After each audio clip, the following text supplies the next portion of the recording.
Bonjour à tous, ici Shang du blog Parentalité Zen. Aujourd'hui je vous retrouve pour deux astuces concernant l'autonomie de vos enfants. Donc quand on a des enfants, ce qu'il faut se rendre compte c'est que finalement ce qu'on va essayer de faire c'est d'en faire des adultes.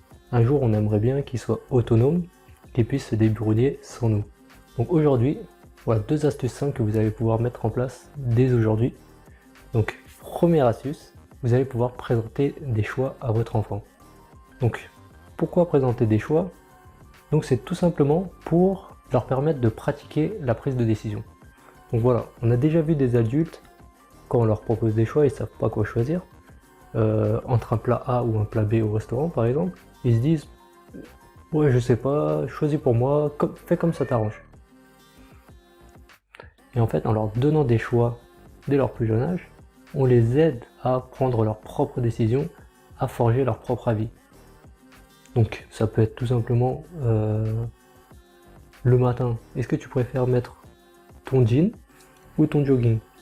Est-ce que tu préfères prendre ton bain avant ou après manger? Pour le goûter, est-ce que tu préfères un cookie ou un paquet de chips? Bon, ça peut être un fruit bien sûr. Mais voilà, c'est toute cette petite décision, ça va leur permettre au fur et à mesure de développer leur propre avis et de prendre des décisions par eux-mêmes. Alors deuxième astuce, toute simple également, que vous allez pouvoir mettre en application dès maintenant, c'est les encourager à aller chercher des ressources extérieures.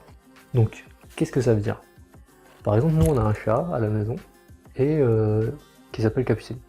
Et si Clarence me demande par exemple, alors est-ce que Capucine préférerait qu'on lui prenne ce type de croquette ou est-ce que vaut mieux lui acheter ceci? Est-ce qu'on doit lui servir de l'eau minérale ou est-ce qu'on doit lui servir de l'eau du robinet?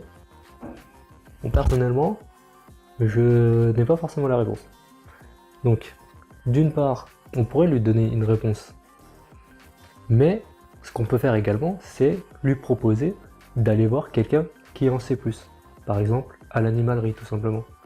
Donc, en lui proposant d'aller voir un vendeur dans une animalerie et lui poser la question directement, on va lui apprendre à devenir indépendant de nous. C'est-à-dire que quand il aura une question plus tard, il sait que s'il s'agit d'un animal, il pourra aller à l'animalerie. S'il s'agit de fruits et de légumes ou de nourriture, il pourra aller voir très bien un fermier, son maraîcher ou autre. De même, s'il a des questions de santé, sur sa propre santé ou sur la santé de quelqu'un d'autre, il saura très bien se débrouiller pour trouver les bonnes informations. Donc voilà, pour résumer, si vous voulez favoriser l'autonomie de vos enfants, deux astuces simples: leur faire pratiquer la prise de décision et les aider à aller chercher des informations à l'extérieur. J'espère que ces astuces vous ont plu et que vous allez pouvoir les mettre en pratique. En tout cas, chez nous, elles fonctionnent très bien. Je vous retrouve très vite pour de nouvelles vidéos. En ce moment, je publie des astuces tous les jours. Donc si vous voulez être tenu au courant, n'hésitez pas à vous abonner à la chaîne. Activez également la cloche des notifications pour recevoir une notification lors de la publication de chaque nouvelle vidéo. Et en attendant, vous pouvez regarder les anciennes. Je vous dis à très vite.